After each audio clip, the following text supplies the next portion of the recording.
2006 жылдың маусым айында басталды. Құрылысқа жылдың әр мезгілінде 1000-нан 1,5 мың адамға дейін жұмылдырылды. 2012 жылдың 6 шілдесінде Астанадағы ғажайып ғимараттардың тізімін толықтырған Әзірет Сұлтан мешіті ашылды.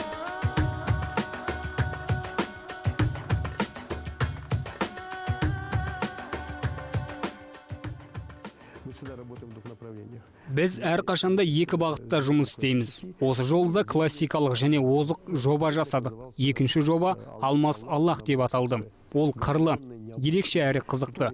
Байқаудың қорытындысы классикалық үлгінің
кеңістікті толтырып тұрған аспалы шамның жалпы салмағы 2000 келі.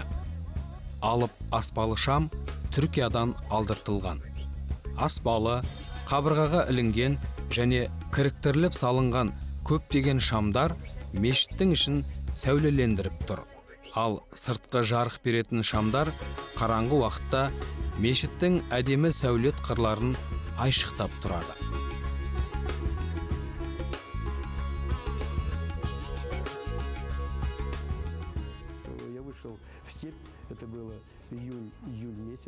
Мен маусым шілде айларында жазық далаға шықтым. Алқап аздап құрғақ болатын. Сол кезде жерге отыра қалып қарасам, мына өсіп тұрған шөптер мен гүлдер одан ары үңілсем түрлі түсті болып көрінді. Ал қызыл, сары күлгін түстер. Міне осылай. Мен шыдап тұра алмай бірден көріністі суретке түсіріп алдым. Тіпті өзіммен бірге бір уыс шөп жұлып алып келдім. Бұл кезде айнала қатты жасыл да емес, тіпті құрғақ та емес болатын. Сөйтсем, дала түрлі түсті болады екен. Егер Әзірет Сұлтан мешіті бейнесіне айтар болсақ, алыстан әппақ, көлікпен жақындағанда да ақ басты алаңға таяғанда түрлі түсті. Одан да жақындай түссеңіз, түстер тіпті керемет болып көрінеді. Ал егер бір бүйірінен қарасаңыз, ақ жақындай түссеңіз, мешіт түрлі түсті. Мұндай түстерді сәулет тілінде жұмсақ төсек орын түстес деп атайды. Осының арқасында мешіт өте әдемі, ол ақ боп көрінеді. Негізінде дәл олай емес. Яғни қазақтың түр түске деген танымын аңғартып тұрады.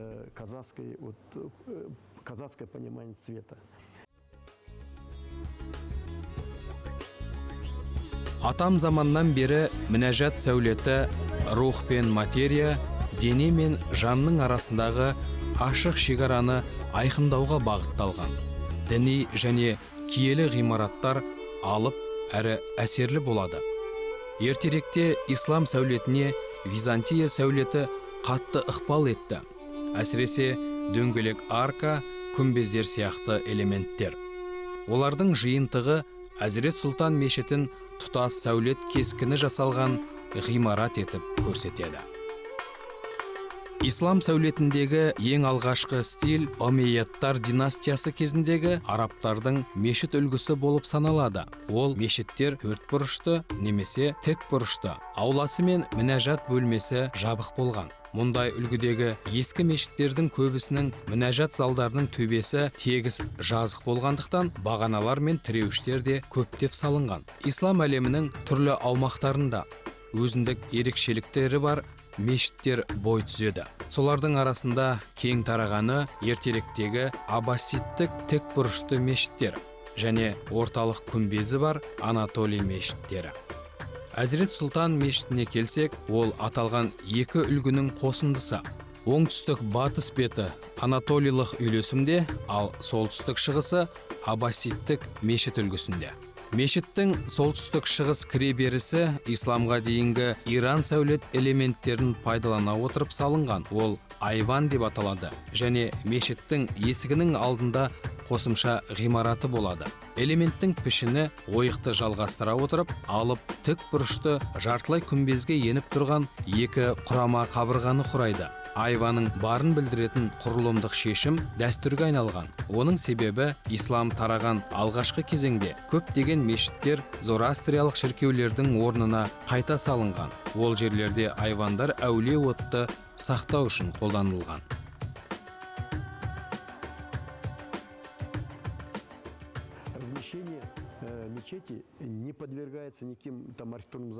Мешіттің құрылысы ешқандай сәулет заңдарымен белгіленбейді.